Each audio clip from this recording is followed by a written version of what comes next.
Hey guys! Tonight we're going back more than 2,000 years to follow the extraordinary life of one of history's greatest conquerors, Alexander the Great, a young king who inherited the throne of Macedonia at just 20 years old, defeated the mighty Persian Empire, and led his armies thousands of miles across the ancient world, all before his death at only 32. Also, let me know where you guys are tuning in from. It's always interesting to see where everyone is listening from across the world. Now, dim the lights. Maybe turn on a fan for that soft background hum. And let's ease into the remarkable story of Alexander the Great.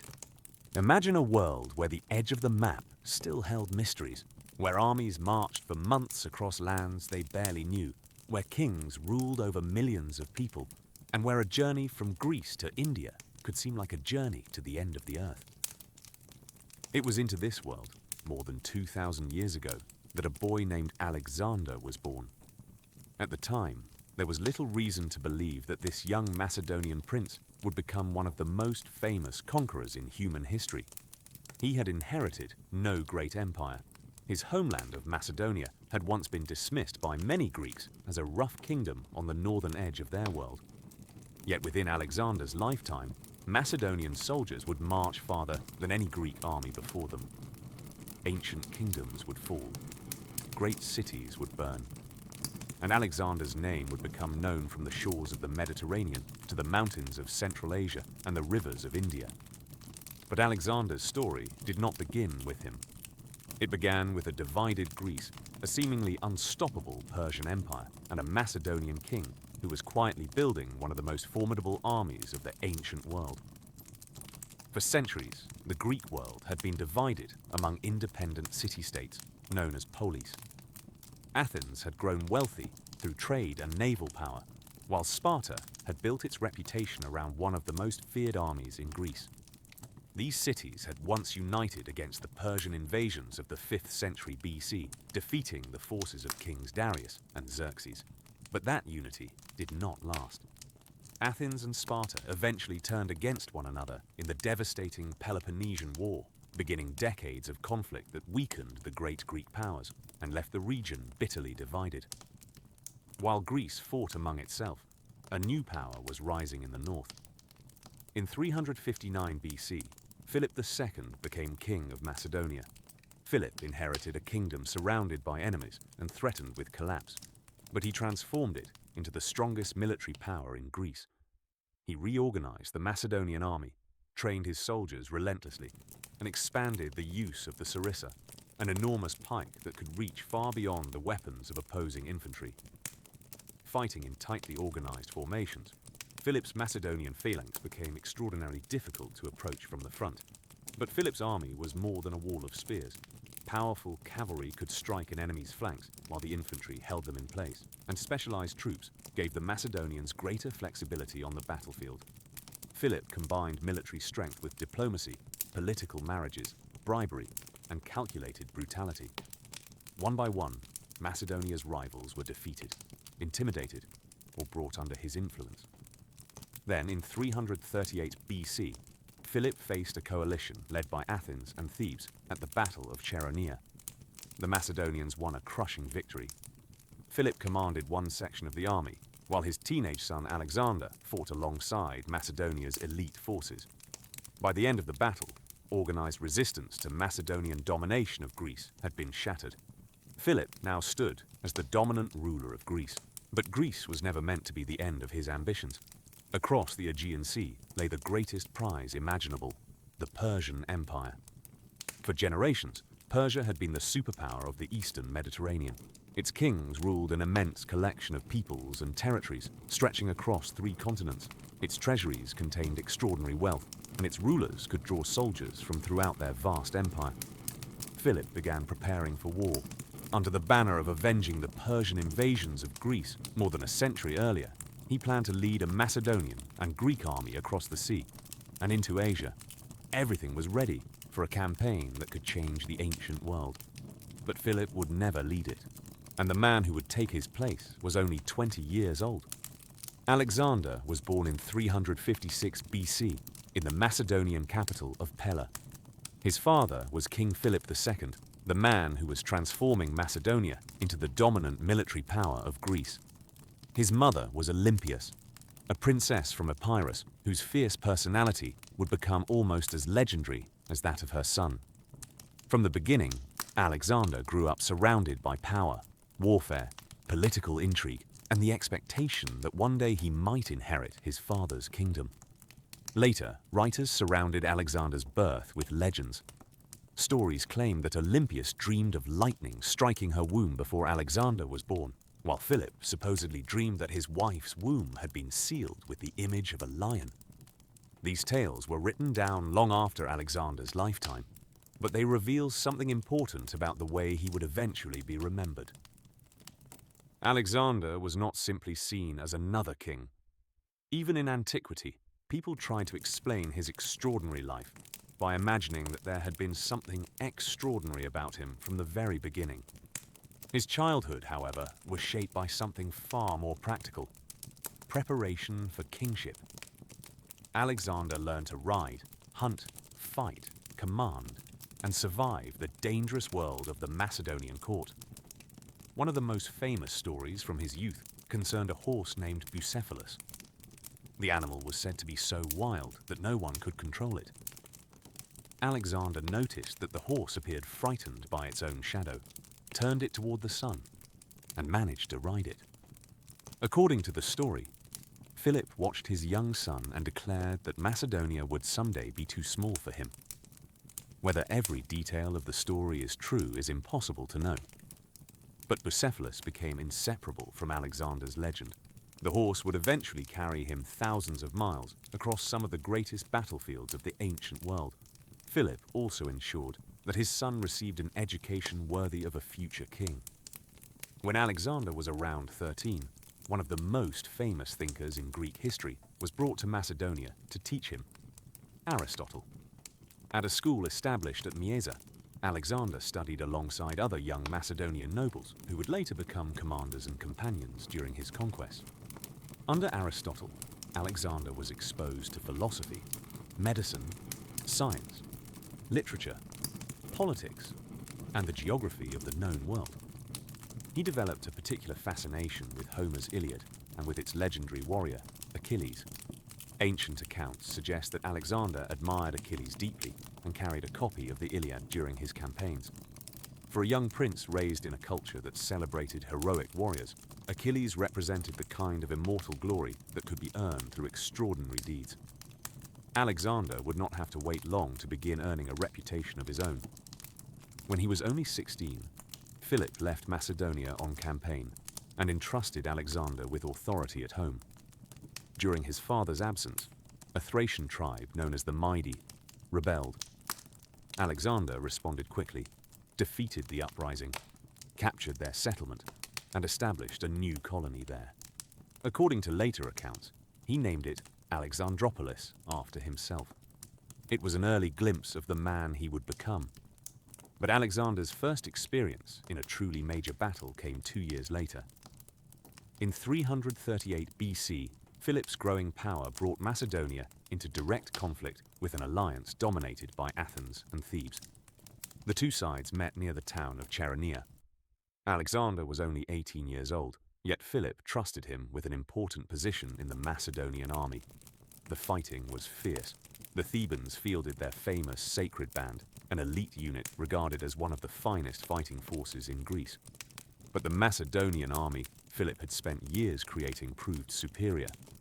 Ancient sources associate Alexander with the decisive fighting against the Theban forces, and by the end of the battle the Greek coalition had been destroyed. For Alexander, Chaeronea was more than a victory. He had now seen a major battlefield firsthand, and had proven himself among experienced Macedonian soldiers. Yet behind Macedonia's victories, the royal family was becoming increasingly unstable. Philip had several wives, and Macedonian succession was rarely simple. When Philip married a Macedonian noblewoman named Cleopatra Eurydice, tensions exploded. At the wedding feast, Cleopatra's relative Attalus reportedly made a remark suggesting that the marriage might finally produce a legitimate Macedonian heir. Alexander, furious at the insult to himself and his mother, confronted him. Philip attempted to intervene. According to the ancient historian Plutarch, the drunken king drew his sword and moved toward Alexander, only to stumble and fall. Alexander supposedly mocked the man who intended to conquer Asia but could not even cross from one couch to another. Alexander and Olympias soon left Macedonia. Although Alexander eventually reconciled with his father and returned, the relationship between them had been badly strained, and the question of who would inherit Philip's kingdom remained dangerously uncertain. Then, in 336 BC, everything changed. Philip entered a theatre at Aegae during celebrations surrounding the marriage of his daughter. Surrounded by dignitaries and representatives from across Greece, the king walked into the ceremony without his usual bodyguards close beside him. A man named Pausanias, one of Philip's own guards, rushed forward. Before anyone could stop him, Pausanias stabbed the king. Philip II of Macedonia collapsed and died. His assassin attempted to escape, but was quickly killed, leaving behind questions that historians have debated ever since. Was Pausanias acting alone? Was there a wider conspiracy? Did Olympias know what was coming? Did Alexander? There is no convincing evidence that Alexander ordered his father's murder. But one fact was undeniable. Philip was dead. The invasion of Persia had lost its commander. Macedonia had lost the king who had transformed it into a great power.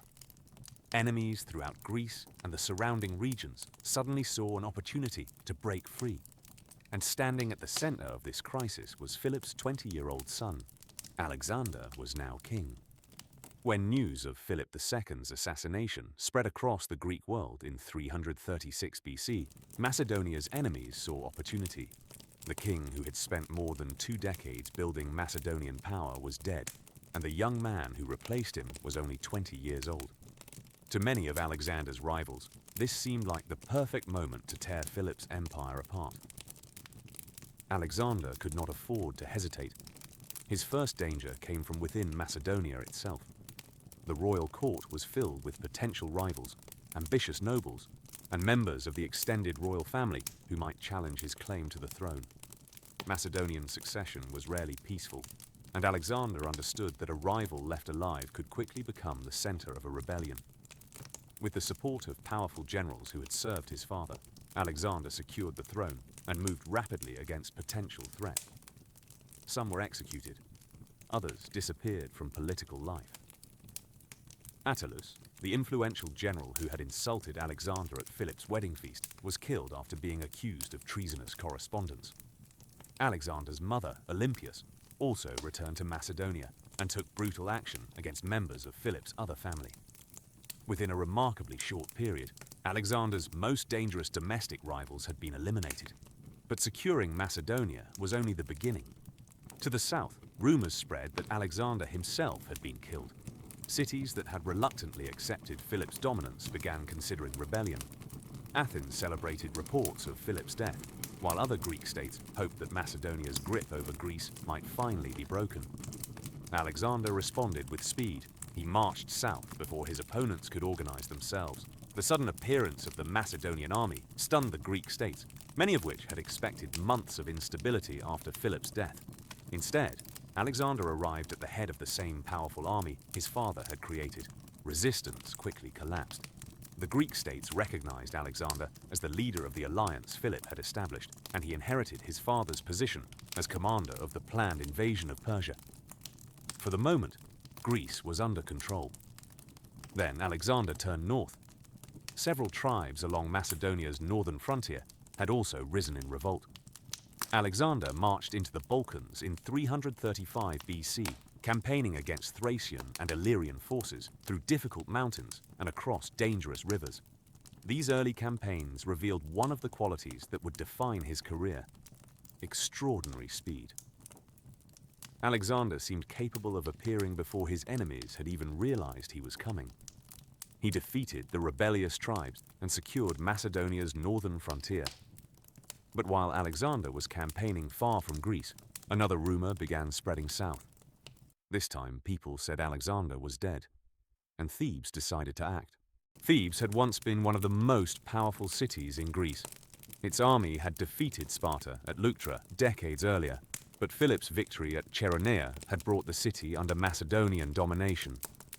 Now, believing Alexander had been killed in the north, Theban rebels rose against the Macedonian garrison stationed in their city. They called on the rest of Greece to join them. Alexander was very much alive. When he learned of the rebellion, he began one of the fastest marches of his early career. His army crossed hundreds of kilometers through difficult terrain and appeared outside Thebes before the rebels had expected him to be anywhere near Greece. The sight of Alexander's army must have been devastating. Even then, Alexander initially offered the Thebans a chance to surrender. They refused. The battle began. Macedonian troops broke through the city's defenses, and what followed became one of the darkest episodes of Alexander's early reign. Thebes was captured, and thousands of its inhabitants were killed during the fighting and its aftermath. Thousands more were sold into slavery. Then came the punishment. Thebes was destroyed. Much of the city was torn down, although ancient accounts claim that temples and the house traditionally associated with the poet Pindar were spared. The destruction was carried out with the approval of Macedonia's Greek allies, but there was little doubt about who had made the rebellion's defeat possible. Alexander had sent a message to the entire Greek world. Rebellion would have consequences. The effect was immediate. Athens, which had considered supporting Thebes, backed down. Other cities abandoned any thought of resistance. No major Greek uprising would threaten Alexander's rule while he prepared for the campaign that had originally belonged to his father. By the end of 335 BC, Alexander had accomplished something remarkable. In little more than a year, he had secured his throne, eliminated internal rivals, forced the Greek states back into submission, defeated rebellions in the Balkans, and destroyed one of Greece's most famous cities. He was still only 21. Now, for the first time since becoming king, Alexander could turn his attention east. Across the Aegean Sea stood the empire that Philip had intended to conquer. The Achaemenid Persian Empire was one of the largest political powers the world had ever seen. Its territories stretched from the shores of the Mediterranean to Central Asia and toward the borders of India. Its king, Darius III, possessed wealth and resources on a scale Alexander could scarcely match. On paper, the coming war looked almost absurd. Alexander controlled a relatively small kingdom on the northern edge of Greece. Persia controlled an empire spanning thousands of kilometers. But Alexander possessed something his enemies would repeatedly underestimate. An army built by Philip, hardened by years of war, and now commanded by a young king determined to surpass everything his father had achieved. In the spring of 334 BC, Alexander left Macedonia behind. He crossed the Hellespont and stepped onto the soil of Asia. He would never return home. In the spring of 334 BC, Alexander crossed the Hellespont into Asia with an army of roughly 40,000 men. It was not an enormous force by the standards of the Persian Empire, but these soldiers represented years of military reform under Philip II, Macedonian phalangites carrying their enormous sarissas, elite infantry, archers and light troops, Greek allies, and the powerful companion cavalry that Alexander himself would often lead into battle. For the Macedonians, crossing into Asia was the beginning of a military invasion. For Alexander, it was also something more. Before beginning his campaign in earnest, he traveled to the legendary city of Troy. The ruins were associated with the heroes of Homer's Iliad, the story Alexander had admired since childhood. According to ancient accounts, Alexander visited the tomb believed to belong to Achilles, while his closest companion, Hephaestion, honored Patroclus.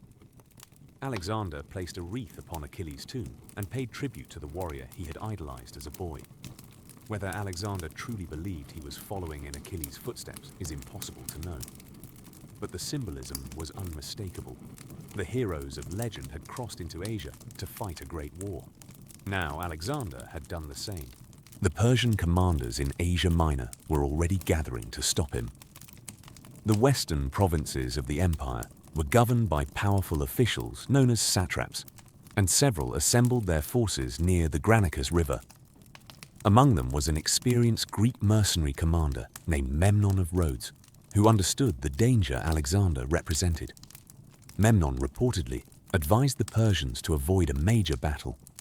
Instead, they could retreat, destroy crops and supplies, and force Alexander to advance through devastated territory.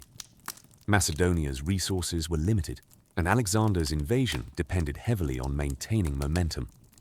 A prolonged campaign without supplies could destroy his army, without the Persians ever needing to defeat him in battle. But the Persian commanders chose to fight. Alexander approached the Granicus and found the Persian cavalry positioned along the opposite bank. The river and its steep banks made an attack dangerous. Some of Alexander's officers advised waiting until morning. Alexander attacked anyway. Macedonian troops entered the river under a storm of Persian resistance. Horses struggled through the current as soldiers attempted to climb the muddy bank. What followed was not the clean, organized clash of formations often imagined when thinking of ancient warfare. Near the river, the battle became violent and chaotic. Alexander threw himself directly into it. Wearing a distinctive helmet and fighting among his companion cavalry, the young king became an obvious target. Persian nobles surrounded him, and Alexander found himself engaged in close combat. During the fighting, a Persian noble struck Alexander's helmet with such force that part of it was damaged. Another Persian, Spithridates, moved behind Alexander and raised his weapon for what might have been a killing blow. Before he could strike, Alexander's officer, Clytus the Black, intervened, cutting down the attacker and saving the king's life. Alexander had been in Asia for only a short time, and his entire campaign had already come within seconds of ending. But the Macedonians continued pushing forward. Once Alexander's cavalry established itself on the opposite bank, the Persian position began to collapse. Their cavalry fled, leaving behind thousands of Greek mercenaries who had been fighting in Persian service. Alexander surrounded them. Many were killed. Others were captured and sent back to Macedonia as prisoners and forced laborers, punished for having fought against fellow Greeks on behalf of Persia. The Battle of the Granicus was Alexander's first major victory against the Persian Empire. Its importance went far beyond the battlefield. The victory opened much of Western Asia Minor to the Macedonians. Cities began surrendering, while Alexander presented himself as a liberator of Greek communities that had lived under Persian rule. In reality, these cities were exchanging Persian authority for Macedonian dominance, but the language of liberation gave Alexander's invasion a powerful political justification. He continued south along the coast, capturing or receiving the surrender of city after city. At Sardis, the Persian garrison surrendered its fortress and treasury without a fight. Ephesus also fell under Alexander's control. But not everyone was willing to surrender. The city of Miletus resisted, forcing Alexander to conduct a siege.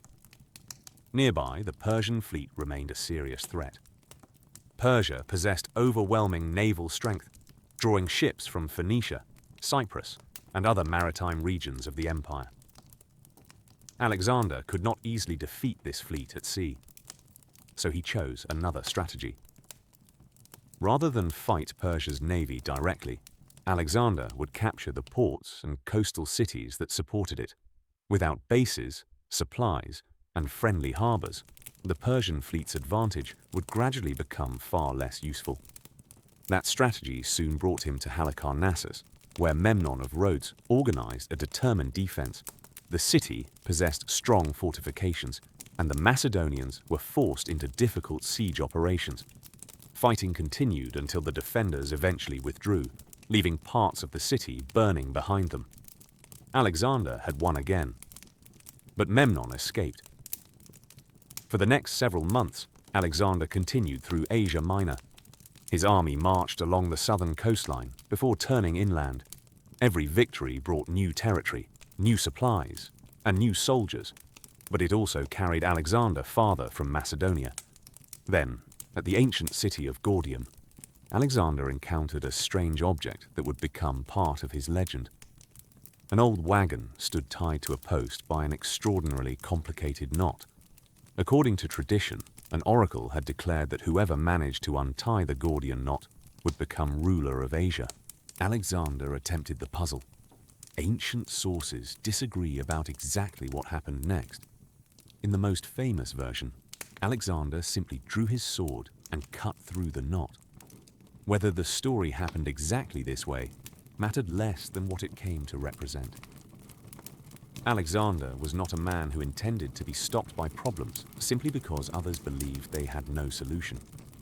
By 333 BC, his army had advanced deep into Asia Minor. The Persian Empire could no longer treat him as another raider who would eventually be driven back into the sea. And far to the east, the great king himself was preparing to respond. Darius III began assembling an enormous army. For the first time, Alexander would not be fighting provincial governors or local garrisons. He was about to face the king of Persia himself. By the autumn of 333 BC, Alexander had been campaigning in Asia for more than a year. He had defeated the Persian satraps at the Granicus, captured cities across Asia Minor, and pushed deeper into Persian territory. But so far, he had only fought the empire's governors and regional armies. That was about to change. The Persian king, Darius III, had gathered a massive army and marched west to confront the invader personally. Darius understood what was at stake. If Alexander continued advancing unchecked, the wealthy heartlands of his empire would eventually be threatened. The young Macedonian king had to be stopped. The two armies maneuvered through the narrow lands of southern Anatolia until an extraordinary situation developed. Alexander moved south through the Syrian gates, while Darius approached from another direction and managed to move behind him. Suddenly, the Persian army stood between Alexander and the territories he had already conquered. Alexander immediately turned around. The two kings would meet near the small town of Issus. The battlefield was unlike the wide plains that favored Persia's enormous numbers. Mountains stood nearby, while the Mediterranean Sea restricted movement on the other side. The narrow terrain compressed Darius's army and prevented him from taking full advantage of his numerical superiority. Across the battlefield, the Persian king waited in his royal chariot. Alexander prepared to attack. The Macedonian phalanx advanced toward the Persian center, its forest of sarissas moving forward across the battlefield. Fighting became particularly fierce around the river, separating parts of the two armies, where Greek mercenaries fighting for Darius struck hard against Alexander's infantry. Then, Alexander made his move. At the head of the companion cavalry, he attacked on the Macedonian right. His forces broke through the troops opposing them, and instead of continuing straight ahead, Alexander turned inward. His target was Darius. Alexander and his cavalry drove toward the Persian center, where the great king could see the Macedonians coming directly for him. Around Darius, Persian nobles fought desperately to protect their ruler, but the Macedonian attack kept coming. Then Darius fled. Once the Persian king's chariot became trapped amid the chaos, he abandoned it and escaped on horseback. The sight of the great king leaving the battlefield had a devastating effect on his army. Persian formations began collapsing, and what had been an organized battle turned into a desperate retreat. Alexander had won, but Darius had escaped. The Macedonians captured the Persian king's abandoned chariot, weapons, and enormous quantities of treasure. Yet among the most remarkable discoveries came after the battle, when Alexander's soldiers entered the Persian royal camp. Darius had brought members of his family with him: his mother, Sisygambis, his wife, Statera, his children, and other members of the royal household were now Alexander's prisoners. They feared the worst. In ancient warfare, captured royal women could expect humiliation, enslavement, or violence. But Alexander treated Darius's family with conspicuous respect. According to ancient accounts, he assured them that Darius was still alive and allowed them to retain their royal status. One famous story describes Alexander entering their tent alongside his companion Hephaestion. Because Hephaestion was reportedly taller, Sisygambis initially mistook him for the king and bowed before him. When she realized her mistake, she became terrified. Alexander supposedly responded simply, "He too is Alexander." Whether those exact words were spoken is uncertain, but the story became another important part of Alexander's legend. He wanted to appear not merely as a foreign conqueror, but increasingly as a king worthy of ruling the empire he intended to take from Darius. The victory at Issus transformed the war. Alexander had now defeated an army commanded personally by the Persian king. The illusion that Darius could easily crush the Macedonian invasion had been shattered. Yet Alexander did something surprising. He did not immediately chase Darius deeper into the empire. Persia still possessed a powerful navy in the Mediterranean. As long as the Phoenician ports remained under Persian control, that fleet could potentially threaten Alexander's supply lines and encourage rebellion back in Greece. So instead of marching east after Darius, Alexander turned south. One by one, the great cities of the eastern Mediterranean began submitting to him. Many of the Phoenician cities surrendered without resistance, but one refused. Standing on an island just off the coast was Tyre, one of the wealthiest and most heavily fortified cities in the ancient world. Massive walls rose directly from the sea, and the city's defenders believed their island fortress was virtually impossible to capture. Tyre offered to recognize Alexander's authority, but it refused to allow him to enter the city's sacred sanctuary and make a sacrifice. For Alexander, that refusal was unacceptable. If he simply marched away, every city watching his campaign would know that the Macedonian king could be resisted. So Alexander made a decision. If the sea prevented him from reaching Tyre, he would change the coastline itself. And what followed would become one of the most extraordinary sieges of the ancient world. In 332 BC, Alexander stood on the coast of Phoenicia, staring across a narrow stretch of water at Tyre. The city sat on an island roughly a kilometer offshore, protected by massive walls that rose directly from the sea. For centuries, Tyre had grown wealthy through Mediterranean trade, and its position had allowed it to survive attacks that would have destroyed an ordinary city. Alexander had no intention of leaving it behind. If Tyre remained independent, it could provide Persia's navy with a base directly behind his advancing army, but capturing it presented an enormous problem. Alexander's greatest strength was his army, and an army could not simply march across the sea. So Alexander decided to bring the land to Tyre. His soldiers began constructing an enormous causeway from the mainland toward the island. Stone, timber, and rubble from the abandoned settlement of Old Tyre were thrown into the water. Slowly, a road began extending across the sea. The Tyrians fought back. Their ships attacked the workers, while defenders on the walls fired arrows and projectiles down onto the Macedonians. Alexander ordered 2 enormous siege towers built on the causeway to protect his men, but the Tyrians devised an answer. They filled an old ship with combustible material, set it ablaze, and sent it crashing into the Macedonian works. The towers caught fire. Large sections of the causeway were destroyed. For perhaps the first time in the campaign, Alexander faced an enemy that seemed capable of stopping him, not through a great battle, but simply by refusing to be reached. His response was to make the siege even larger.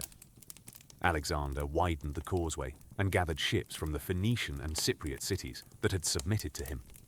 The balance of power at sea now began to shift.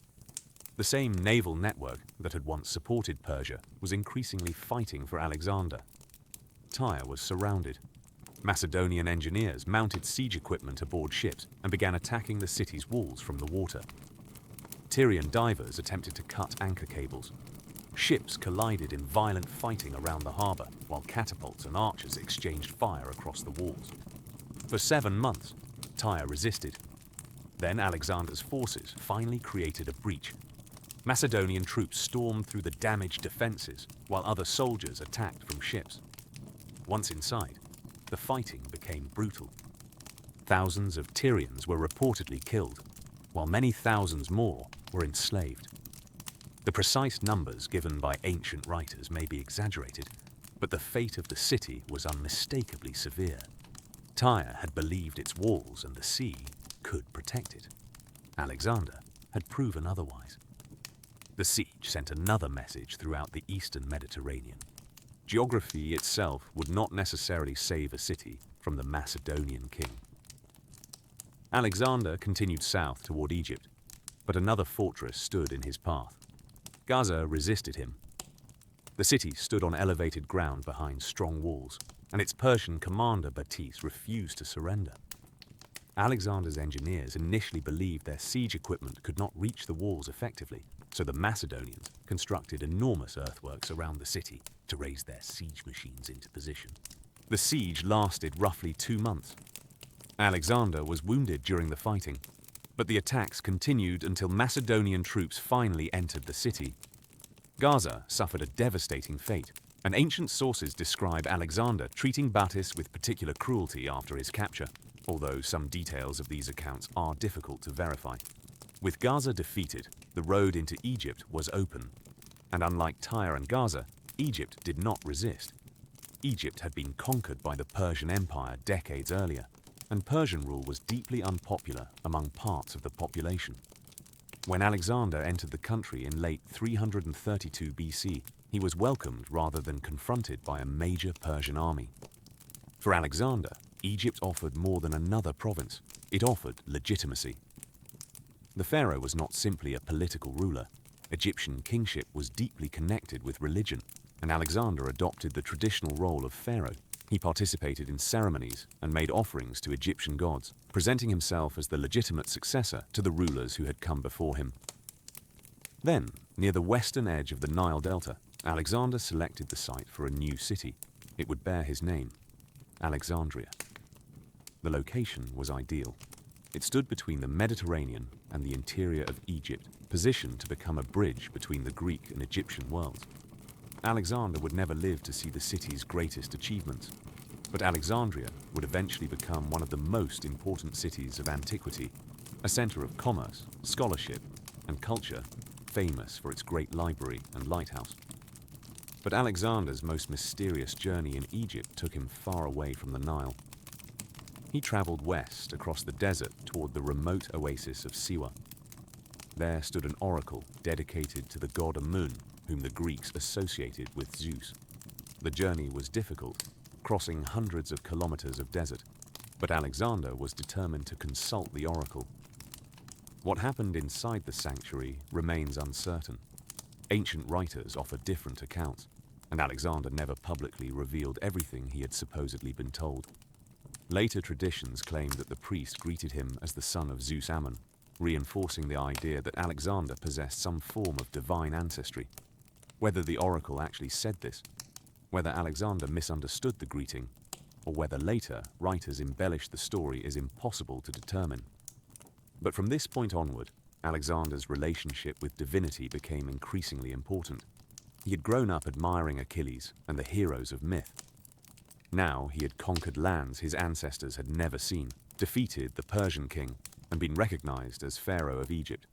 Perhaps Alexander had begun to believe that ordinary kingship was no longer enough to describe what he was becoming. By the spring of 331 BC, his position in the eastern Mediterranean was secure. The Persian fleet had effectively lost the coastal bases it needed to threaten him. Greece remained under Macedonian control, and Egypt now belonged to Alexander. But Darius was still alive. And while Alexander had been campaigning along the Mediterranean coast, the Persian king had been raising another army. This time, Darius would choose the battlefield carefully. He gathered forces from across what remained of his empire and waited for Alexander on the vast plains of Mesopotamia. There would be no narrow coastline to restrict Persian numbers, no mountains to compress the battlefield, no convenient terrain like there had been at Issus. Alexander was about to fight the greatest battle of his life, the Battle of Gaugamela. In the autumn of 331 BC, Alexander marched east into the heart of the Persian Empire. Behind him lay Greece, Egypt, and the conquered cities of the Mediterranean coast. Ahead lay Darius III, waiting with another army and one final chance to save his empire. Darius had learned from his defeat at Issus. This time, he would not allow Alexander to trap his enormous army on a narrow battlefield. Near the village of Gaugamela, in what is now northern Iraq, the Persians selected a vast open plain. Parts of the ground were reportedly cleared and leveled so that Persian cavalry and scythe chariots could maneuver freely. For once, the terrain favored Persia. Darius gathered forces from across his remaining empire Persians, Medes, Babylonians, Bactrians, Armenians, cavalry from Central Asia, and many others. Ancient writers give enormous numbers for the Persian army, sometimes reaching hundreds of thousands or even 1,000,000 men. These figures are almost certainly exaggerated, but Darius probably possessed a significant numerical advantage. Alexander had roughly 47,000 troops. When the Macedonians arrived and saw the Persian army spread across the plain, some of Alexander's commanders became concerned. His experienced general Parmenion reportedly suggested launching a surprise attack during the night. Alexander refused. According to later tradition, he declared that he would not steal his victory. Instead, he allowed his soldiers to rest. On the morning of October 1st, 331 BC, the two armies prepared for battle. Darius positioned himself near the center of the Persian line, surrounded by elite troops. Alexander commanded the Macedonian right with his companion cavalry, while Parmenion commanded the left. Between them stood the Macedonian phalanx, its long sarissas forming the deadly wall of spears that had carried Alexander from Greece into Asia. Then Alexander began moving strangely. Rather than charging directly toward Darius, he led his right wing diagonally across the battlefield. Persian cavalry followed, extending their line as they attempted to prevent Alexander from moving beyond their flank. That was exactly what Alexander wanted. As the Persian formation stretched outward, gaps began appearing. Darius ordered his scythe chariots forward. These vehicles were designed to smash into infantry formations, their blades terrifying soldiers and tearing openings in enemy lines. But Alexander's troops had prepared for them. Archers and javelin throwers attacked the horses and drivers, while infantry opened gaps that allowed surviving chariots to pass through before surrounding them. The great chariot attack failed. Meanwhile, Persian cavalry launched furious attacks against the Macedonian flanks. On Alexander's left, Parmenion came under enormous pressure. The battle there became desperate. But near the Persian center, Alexander saw what he had been waiting for: a gap. He gathered the companion cavalry and nearby infantry into a wedge. Then he charged. Alexander drove directly toward Darius. Once again, the Persian king found himself watching the Macedonian king advancing toward him through the chaos of battle. Men died around the royal chariot as Alexander's cavalry smashed into the Persian formation. And once again, Darius fled. The Persian center collapsed. Alexander initially began pursuing him, but messages arrived from the Macedonian left. Parmenion's forces were still fighting for survival. Alexander turned back to help his army, allowing Darius to escape into the east. But the battle was over. Gaugamela had broken the military power of the Persian Empire. The road to its greatest cities now lay open. Alexander marched first toward Babylon. There was no great battle at its gates. The city surrendered, and Alexander entered one of the most famous cities of the ancient world as a conqueror. Babylon was enormously wealthy, ancient even by Alexander's time, and filled with temples, palaces, and monumental architecture. But Alexander did not treat it as a city to be destroyed. He presented himself as its new ruler. From Babylon, he marched to Susa, another of the great royal centers of Persia.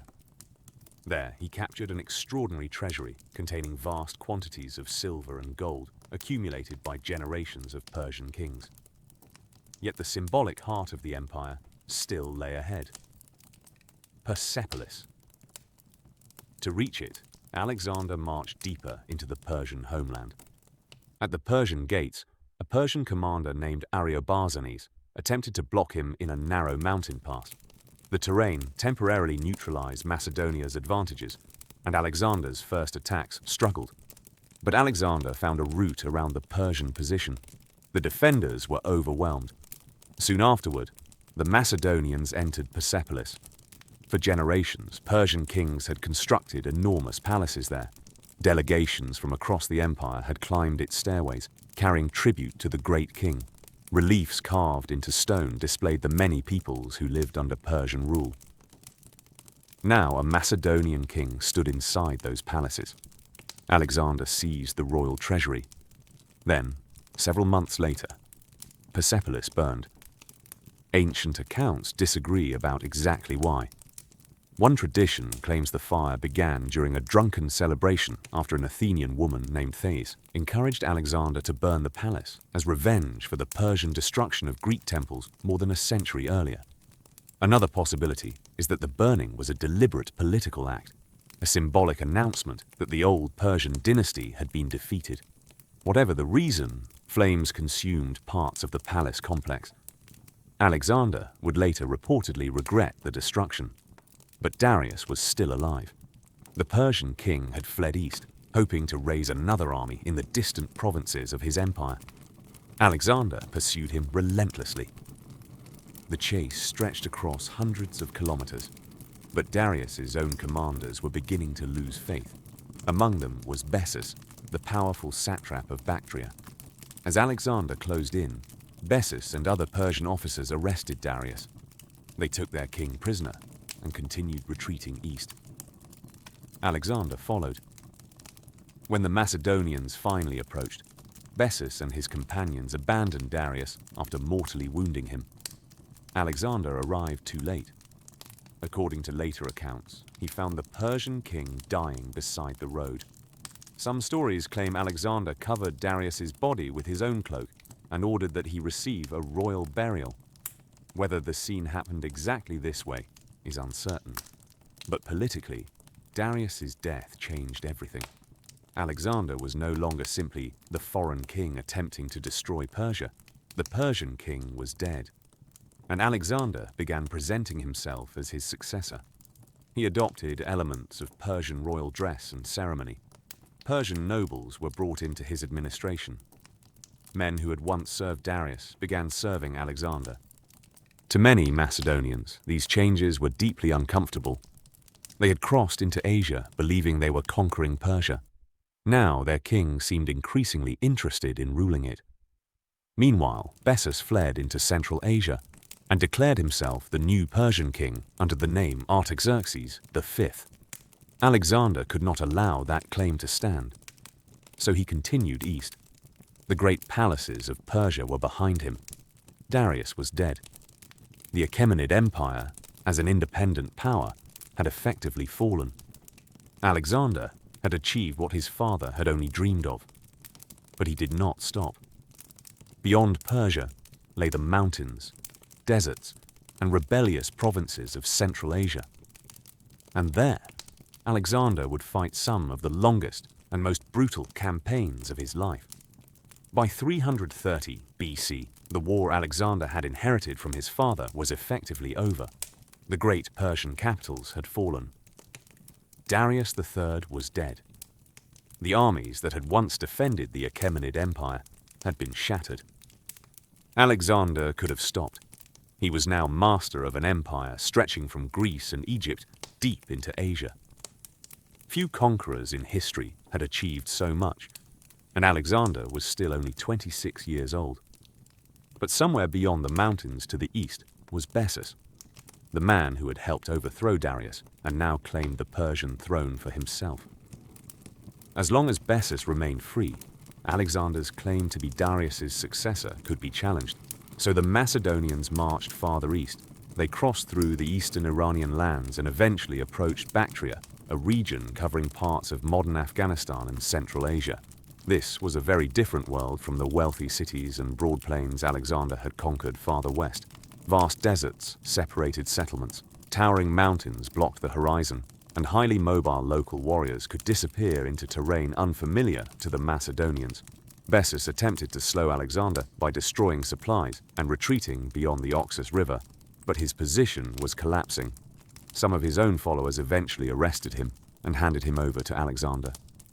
Alexander treated Bessus not simply as an enemy, but as a traitor responsible for murdering the previous Persian king. He was mutilated and later executed. The last major claimant to Darius's throne was gone. Yet Alexander soon discovered that capturing Central Asia was far easier than controlling it. In Sogdiana and Bactria, resistance erupted under local leaders, most famously Spitamenes. Rather than meet Alexander in the kind of enormous set-piece battle he preferred, the rebels relied on mobility, surprise attacks, and knowledge of the landscape. The war became increasingly vicious. Macedonian detachments could be isolated and destroyed. Settlements that appeared subdued could rebel again after Alexander moved away. Alexander responded by dividing his army, constructing fortified settlements, and campaigning relentlessly across the region. At the Jaxartes River, Alexander confronted nomadic horsemen from beyond the frontier. His forces crossed the river under covering fire from artillery and drove the opposing cavalry away. Nearby, Alexander founded another city bearing his name, Alexandria Echate, or Alexandria the Farthest. It stood thousands of kilometers from Macedonia. But the deeper Alexander marched into Asia, the more the character of his campaign began to change. The young king who had crossed the Hellespont, claiming to avenge Greece, was becoming the ruler of a vast multicultural empire. Alexander increasingly incorporated Persian nobles and soldiers into his administration. He adopted elements of Persian clothing and court ceremony, and expected his Macedonian companions to accept customs that once would have belonged to their enemies. Some did not. Tension erupted dramatically in 328 BC during a banquet in the city of Maracanda. Alexander and his officers had been drinking heavily when an argument broke out between the king and Clitus the Black. Clitus was no ordinary officer. Years earlier, at the Battle of the Granicus, he had saved Alexander's life by killing a Persian attacker who was about to strike the king from behind.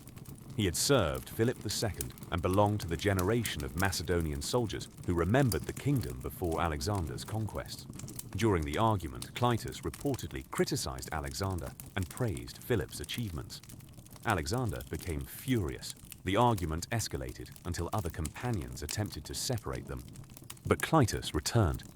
In a moment of rage, Alexander seized a weapon and killed him. Almost immediately, the anger disappeared.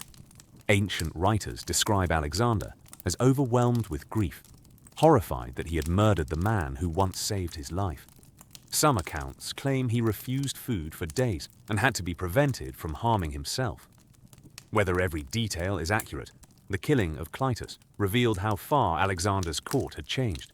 The conqueror, who could remain calm while commanding tens of thousands of soldiers in battle, could still lose control of himself among his closest companions. And the conflict continued. Alexander attempted to introduce a Persian court ritual known to the Greeks as proskynesis, in which subjects performed an act of obeisance before the king.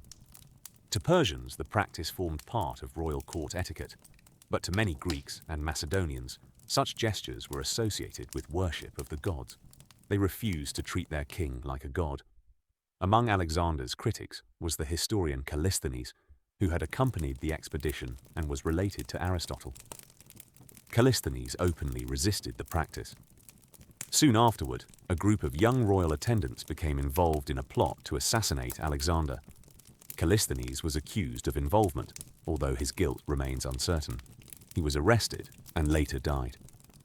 Alexander's army had conquered Persia, but increasingly, Alexander seemed to be distancing himself from the Macedonian traditions that had produced that army. Yet Central Asia also brought one of the most important personal relationships of his life. During operations against a mountain stronghold known as the Sogdian Rock, Alexander's forces captured the family of a local nobleman named Oxyates. Among them was his daughter Roxana. Alexander married her. Ancient writers later praised her beauty, but the marriage also had obvious political value. By marrying into a powerful Bactrian family, Alexander strengthened his connection to the local aristocracy and demonstrated that Asians could become part of the ruling elite of his new empire. After years of brutal campaigning, organized resistance in the region gradually weakened. By 327 BC, Alexander controlled Bactria and Sogdiana. He had marched farther than Philip could ever have imagined. He had defeated Persian kings, crossed deserts, climbed mountains, founded cities, survived assassination plots, and transformed himself from king of Macedonia into ruler of an empire spanning much of the known world. Still, Alexander looked east. Beyond the mountains lay a land the Greeks knew only through scattered stories: India.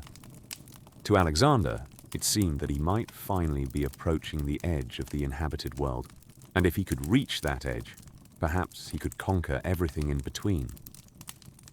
So in 327 BC, Alexander gathered his army once again and began crossing the mountains toward the Indian subcontinent. Waiting for him, there were powerful kingdoms, enormous armies, unfamiliar terrain, and something the Macedonians had rarely faced before: war elephants. In 327 BC, Alexander turned his army toward India. For nearly 7 years, the Macedonians had marched farther and farther from home. They had crossed the Hellespont, defeated the Persian Empire, passed through the deserts of Iran, and fought their way across the mountains and valleys of Central Asia. Many of the soldiers who had begun the campaign were now thousands of kilometers from Macedonia, and still, Alexander wanted to continue. To the Greeks and Macedonians, India was a distant and mysterious land at the eastern limits of their geographical knowledge. Alexander may have believed that by conquering it, he was approaching the edge of the inhabited world, and perhaps the great ocean that Greek geographers imagined surrounded it. But India was not an empty frontier waiting to be conquered. Beyond the mountains were wealthy cities, powerful rulers, enormous populations, and armies unlike anything the Macedonians had encountered before. Alexander first had to cross the formidable Hindu Kush and secure the lands leading toward the Indus River. Local communities resisted fiercely. One of the most difficult operations came at a mountain fortress known to the Greeks as Aornos. Ancient tradition claimed even the mythical hero Heracles had failed to capture it. For Alexander, that was almost an invitation. His engineers constructed earthworks to approach the fortress, and after difficult fighting, Macedonian forces captured the position. Whether Alexander consciously intended to surpass Heracles is uncertain, but once again his campaign was becoming intertwined with the heroic legends he had admired since childhood. By 326 BC, Alexander crossed the Indus River. There he was welcomed by Taxiles, the ruler of Taxila, who chose cooperation rather than resistance. Alexander gained supplies, soldiers, and a valuable ally. But farther east, another king had no intention of submitting. His name was Porus. Porus ruled territory beyond the Hydaspes River, in what is now Pakistan. When Alexander demanded his submission, Porus refused and prepared for battle. Between the two kings stood a swollen river. Seasonal rains had increased the current, making a direct crossing extremely dangerous. Porus positioned his army on the opposite bank and watched Alexander's movements carefully. Most importantly, he possessed a weapon that could devastate men and horses alike: war elephants. Alexander needed to cross the river without allowing Porus to destroy his army while it was still emerging from the water. So he began a campaign of deception. For days, Macedonian troops moved repeatedly along the riverbank. Alexander ordered cavalry to make noise and appear to prepare crossings at different locations. Porus followed these movements at first, but as the demonstrations continued without a real attack, they became increasingly routine. Alexander was teaching his enemy to ignore him. Then, under the cover of darkness and a violent storm, Alexander secretly moved a force upstream. Leaving part of his army behind to maintain the illusion that the main crossing would occur opposite Porus, Alexander led thousands of troops toward a concealed crossing point. Rain and thunder helped disguise their movements. The Macedonians entered the river. The crossing did not go entirely according to plan. Alexander's men discovered that what they had believed to be the opposite bank was actually an island, forcing them through another channel. Soldiers struggled through deep water while horses fought against the current. But eventually, Alexander reached the far side. When Porus realized what had happened, it was too late to stop the crossing. He sent a force led by his son to confront the Macedonians, but Alexander defeated it quickly. Now, Porus himself advanced. The Battle of the Hydaspes began. Porus positioned his elephants across the front of his army, creating a terrifying barrier between the Macedonians and the Indian infantry behind them. Between the elephants stood soldiers, while cavalry protected the flanks. For Alexander's horses, the sight and smell of the elephants presented a serious problem. A frontal cavalry charge against them could end disastrously. So Alexander did what he had done against so many enemies before. He attacked the flank. Alexander led his cavalry against one side of Porus's army, forcing the Indian cavalry to respond. Macedonian mounted forces then attacked from another direction, placing Porus's cavalry under increasing pressure. Meanwhile, the Macedonian infantry advanced. Then the elephants attacked. The animals crashed into the Macedonian formations, trampling soldiers and disrupting the phalanx. Men were crushed beneath their feet. Others were struck by their tusks.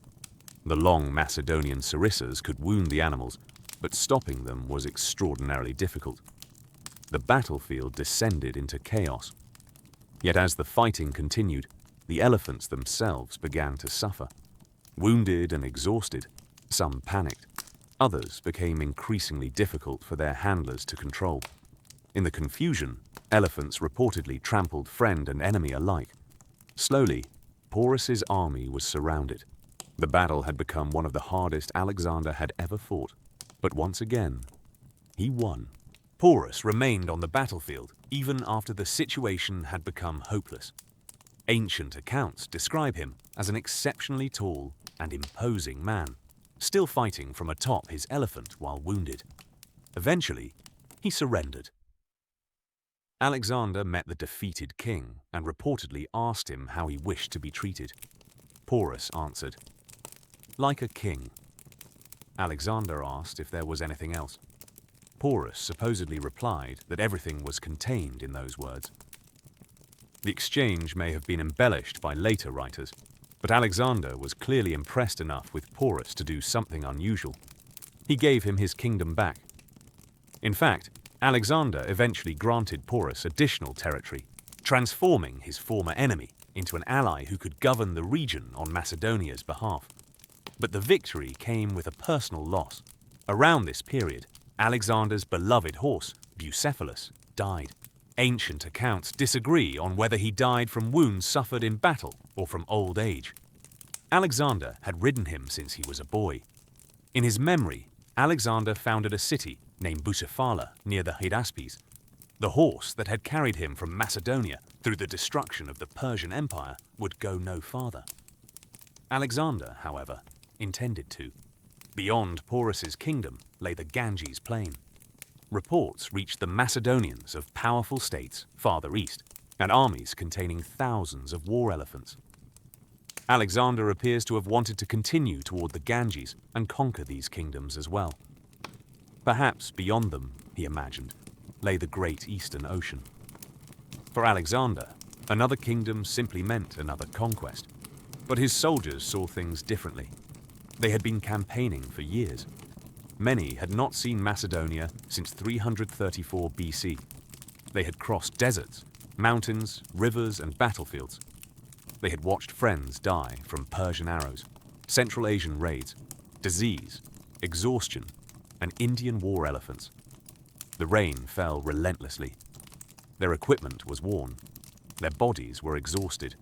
And now they were being told that even larger armies waited farther east. Alexander ordered the march to continue. For the first time, his army refused. On the banks of the Hyphasis River, the soldiers who had followed Alexander across the known world finally decided that they had gone far enough. Alexander had defeated every king who stood before him. Now he faced an opponent he could not simply destroy: his own army. In 326 BC, Alexander stood on the banks of the Hyphasis River, ready to continue east. Beyond the river stretched the enormous plains of northern India. Alexander had heard stories of wealthy kingdoms farther ahead, particularly the powerful Nanda Empire. Ancient accounts claimed these eastern rulers could field enormous armies and thousands of war elephants. The exact figures were probably exaggerated, But to Alexander, they represented something irresistible: more lands to conquer. Alexander wanted to cross the Hephasis, defeat the kingdoms beyond it, and continue toward what he believed might be the eastern edge of the inhabited world. His soldiers refused. For years, these men had followed him almost without question. They had crossed from Europe into Asia, fought at the Granicus, Issus, and Gaugamela, marched through the Persian heartland, climbed the mountains of Central Asia, and crossed into India. Some had been campaigning under Alexander's father before Alexander was even king. Now they were exhausted. Monsoon rains soaked the camp. Their equipment was worn. Thousands of kilometers separated them from Macedonia. Countless friends had died along the way, and reports suggested that even larger armies and more war elephants waited farther east. The men gathered in their tents and refused to move. Alexander attempted to persuade them. He reminded his soldiers of everything they had achieved together. Persia had fallen before them. Egypt belonged to them. They had crossed lands that no Macedonian army had ever seen. Alexander argued that only a little remained before they reached the great Eastern Ocean and completed their conquest of Asia. But this time, his words failed. Eventually, the respected officer Conus spoke on behalf of the army. He praised Alexander's achievements, but urged the king to understand what his men had endured. They wanted to see their parents, wives, and children again. They wanted to enjoy the wealth they had spent years winning. There had to be an end. Alexander was furious. For several days he withdrew into his tent, perhaps hoping his soldiers would change their minds. They did not. The man who had forced cities to surrender and kings to flee could not force his own exhausted veterans to continue marching. At last, Alexander gave in. He ordered 12 enormous altars constructed near the Hephasis, monuments marking the easternmost point reached by his army. Sacrifices were made to the gods. Then the Macedonians turned west, but going home would prove almost as dangerous as reaching India had been. Alexander returned to the Hydaspes, where a fleet of ships had been constructed. Part of the army boarded the vessels under the command of Nearchus, while other troops marched along the riverbanks. They followed the river system south toward the Indian Ocean. The journey was not peaceful. Numerous communities resisted Macedonian control, and Alexander responded with force. One of the most dangerous encounters came during the campaign against the Malians. Alexander's troops surrounded a fortified city. Impatient with the progress of the assault, Alexander climbed a siege ladder himself and reached the top of the wall. Several Macedonians followed him, but the ladder broke under the weight of soldiers attempting to climb behind them. Alexander was suddenly isolated. Instead of waiting for help, he jumped down inside the city. Only a handful of men were with him. Enemy soldiers surrounded them. Alexander fought desperately until an arrow struck him in the chest, penetrating his armor and lodging deep inside his body. He collapsed.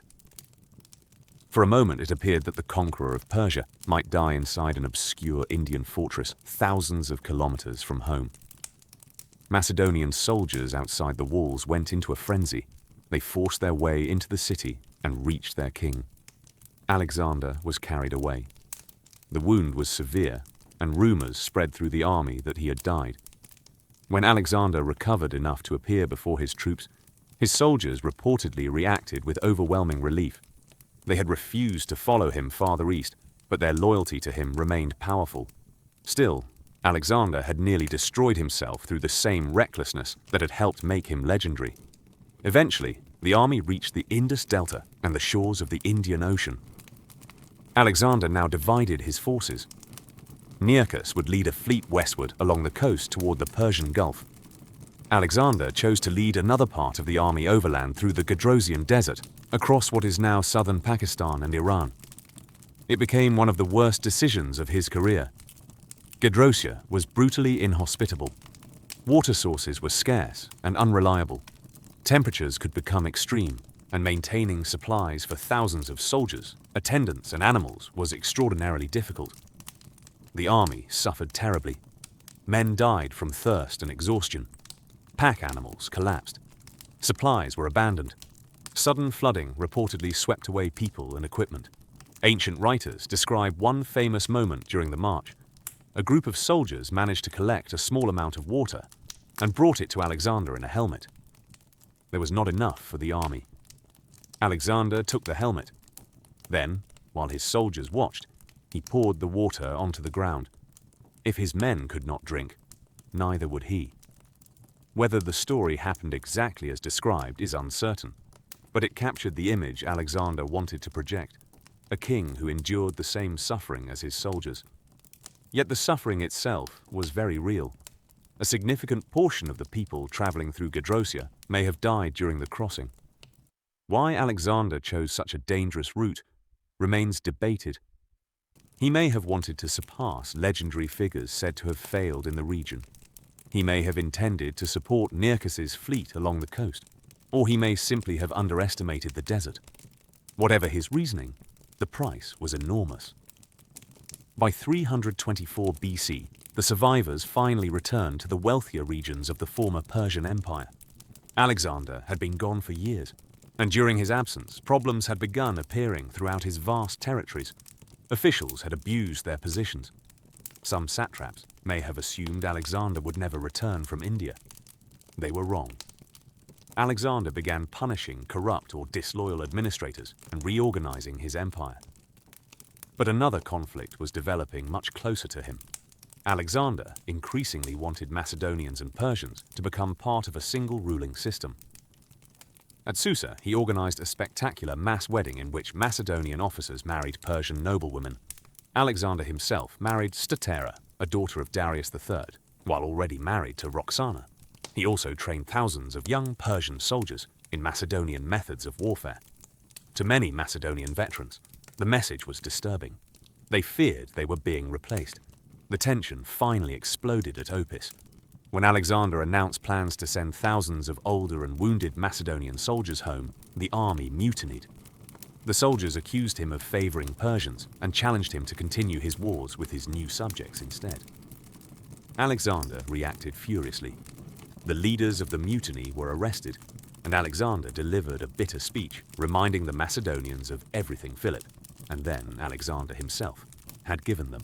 Then he dismissed them. He began appointing Persians to prestigious positions and treating them as members of his military elite. The Macedonians quickly realized how far the confrontation had gone.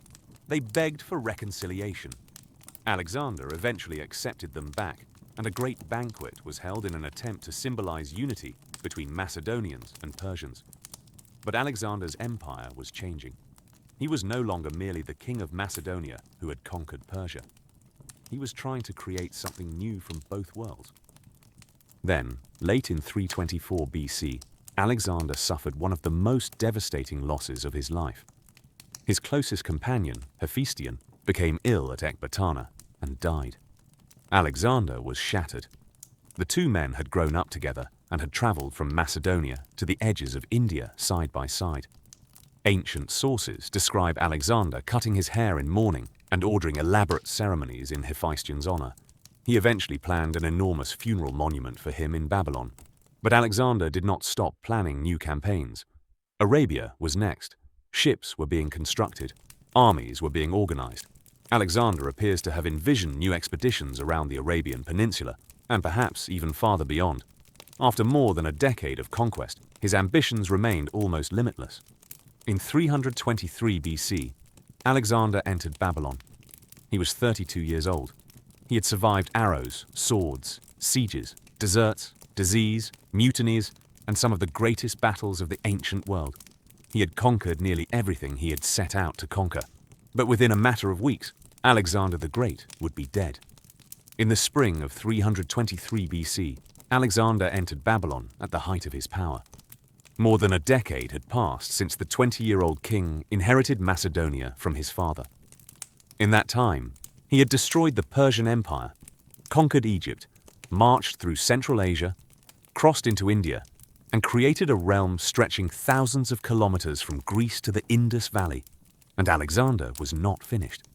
Babylon became the center of preparations for another great expedition. Ships were constructed, harbors expanded, and troops gathered as Alexander prepared for a campaign into Arabia. Ancient accounts suggest he intended to explore and conquer much of the Arabian coastline, strengthening his control over the trade routes connecting Mesopotamia, Egypt, and the Indian Ocean. Some later writers attributed even greater ambitions to him, campaigns toward Carthage and the Western Mediterranean. But how much of this was genuinely planned remains uncertain. What is clear is that Alexander was still preparing for war. Then came the warnings. Ancient sources describe ominous signs surrounding his arrival in Babylon. Chaldean priests supposedly warned Alexander that entering the city might bring disaster. Other stories describe strange events and prophecies predicting his death. These accounts were written with the knowledge of what happened next, and many were probably exaggerated or invented afterward. Alexander entered Babylon anyway. In late May, he attended a series of banquets and drinking parties with his companions. After one evening of heavy drinking, Alexander became ill. At first, there was little reason to believe the sickness would kill him, but the fever continued. Day after day, Alexander's condition deteriorated. Despite his illness, he reportedly continued issuing orders and discussing the coming Arabian expedition. Eventually, he became too weak to walk and had to be carried. Still, the fever grew worse. News spread through the Macedonian camp. Their king was dying. The soldiers became desperate to see him. According to ancient accounts, Alexander's veterans were eventually allowed to file past his bed one by one. Alexander could no longer speak. He acknowledged them only with his eyes or a slight movement of his head. These were the men who had followed him from Macedonia across the ancient world. Together, they had crossed rivers under enemy fire, climbed mountains, marched through deserts, and stood victorious on battlefields from Anatolia to India. Now they could do nothing but walk silently past their dying king. On June 10th or 11th, 323 BC, Alexander died. He was 32 years old. The cause of his death remains one of the great mysteries surrounding his life. Ancient rumors quickly suggested poisoning. Alexander had made countless enemies, and the Macedonian court had a long history of assassination. Later traditions accused figures ranging from political rivals to members of his own inner circle. But poisoning is far from certain. Many modern explanations instead focus on disease. Malaria, typhoid fever, and other infections have all been proposed, while some theories suggest complications from years of wounds, exhaustion, and heavy drinking may have contributed. More than 2,000 years later, there is simply not enough evidence to know exactly what killed him. But Alexander's death created a far greater problem. Who would inherit his empire? According to one famous tradition, when Alexander was asked to whom he left his kingdom, he answered, "To the strongest." The phrase perfectly foreshadows what happened next, but historians cannot be certain that Alexander ever actually said it. The reality was much more chaotic. Alexander had no adult son ready to rule. His half-brother, Aridaeus, was alive, but was considered incapable of ruling independently. Alexander's wife, Roxana, was pregnant, but no one knew whether her child would be a boy. The generals surrounding Alexander's deathbed now faced an impossible question. Who could replace a king whose authority had depended so heavily on his own personality and military reputation? There was no clear answer. Eventually, a compromise was reached. Aridaeus became king as Philip III, while Roxana's unborn child would share the kingship if it was male. Several months later, she gave birth to a son. He was named Alexander IV. In theory, Alexander's empire now had kings. In reality, it had generals, men such as Perdiccas, Ptolemy, Seleucus, Antigonus, and others controlled armies and territories across the empire. Each had fought alongside Alexander. Each possessed soldiers, wealth, and ambition. And almost immediately, they began maneuvering against one another. Meanwhile, Alexander's body became a political prize. His corpse was embalmed and placed inside an elaborate funerary carriage. The original plan appears to have involved transporting him toward Macedonia. But it never arrived. Ptolemy, one of Alexander's generals, seized the body and brought it to Egypt.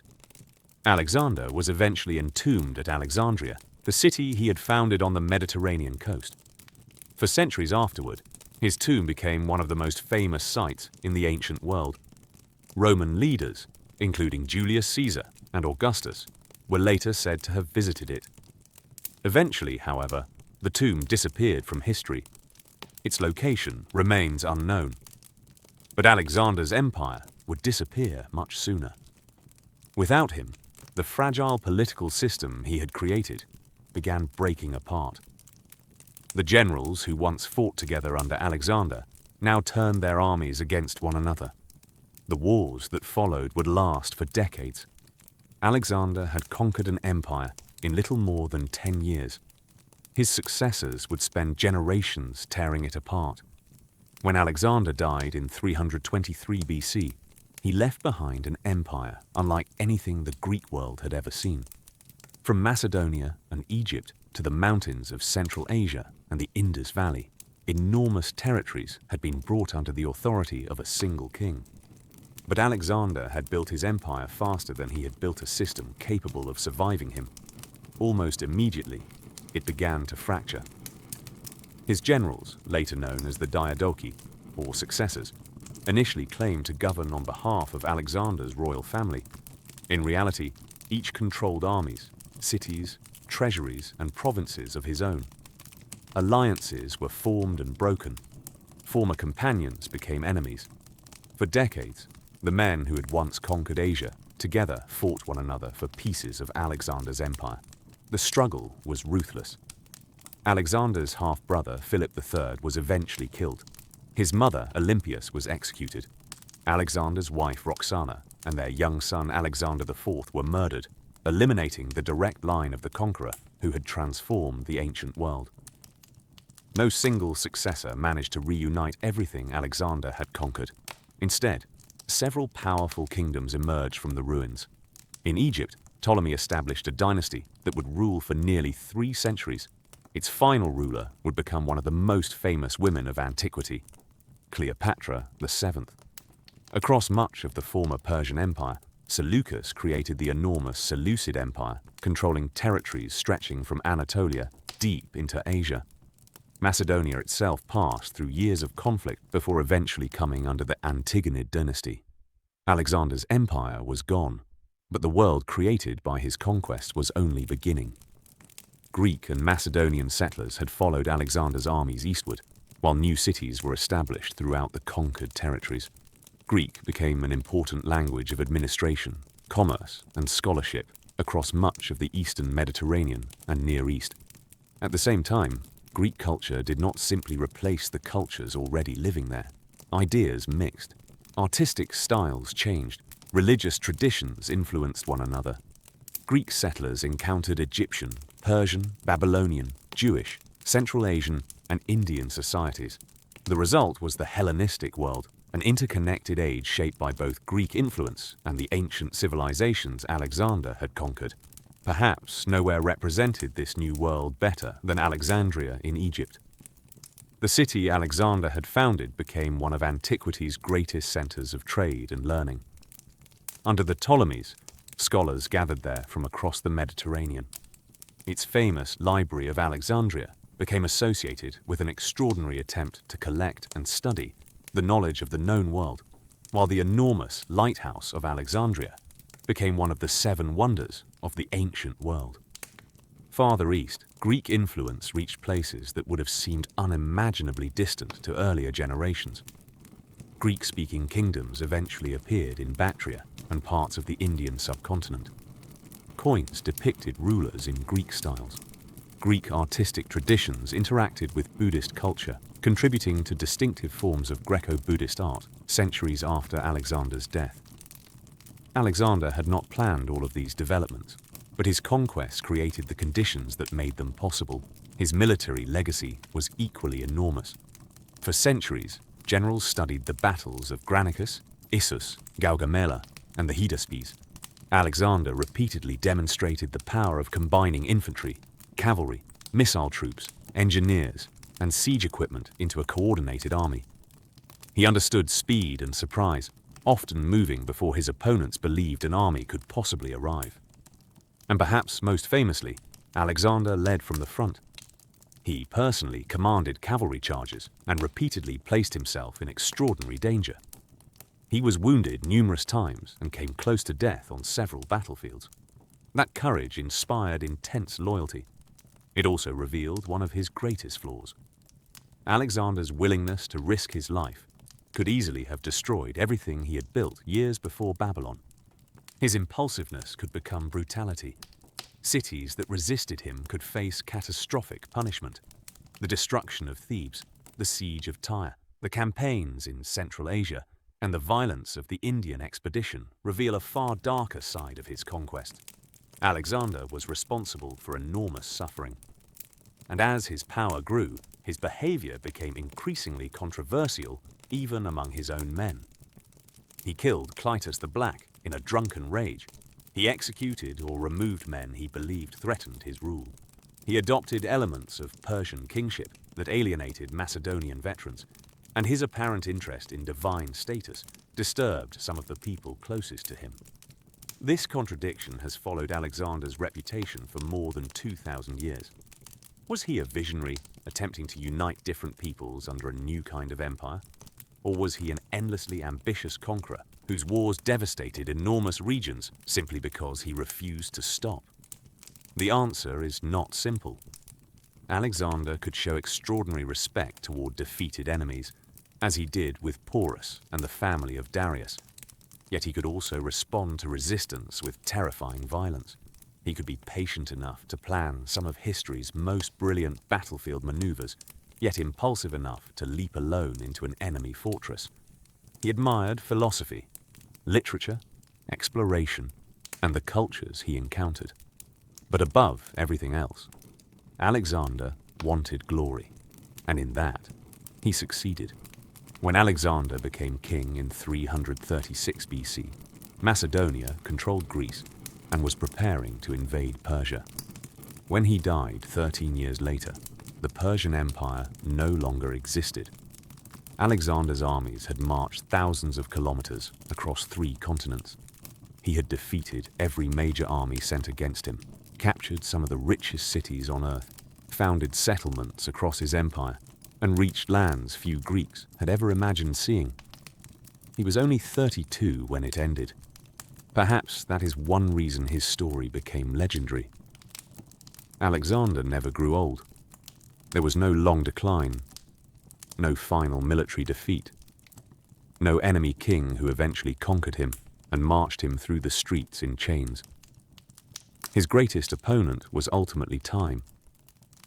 And because he died so young, one question has followed his story ever since. What would Alexander have done next?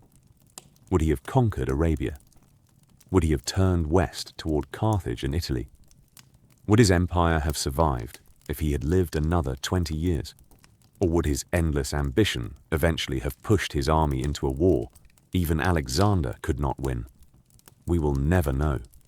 What we do know is that, for 13 extraordinary years, a king from a once overlooked kingdom on the northern edge of Greece changed the political map of the ancient world. His empire fragmented. His dynasty vanished. Even the location of his tomb was eventually forgotten, but his name survived. More than 2,000 years after his death, generals still study his battles, historians still argue about his motives, and the cities and kingdoms shaped by his conquests remain part of the story of civilizations stretching from the Mediterranean to India. Few conquerors before him had achieved anything comparable, and countless rulers after him would dream of doing the same. But there would only ever be one Alexander the Great.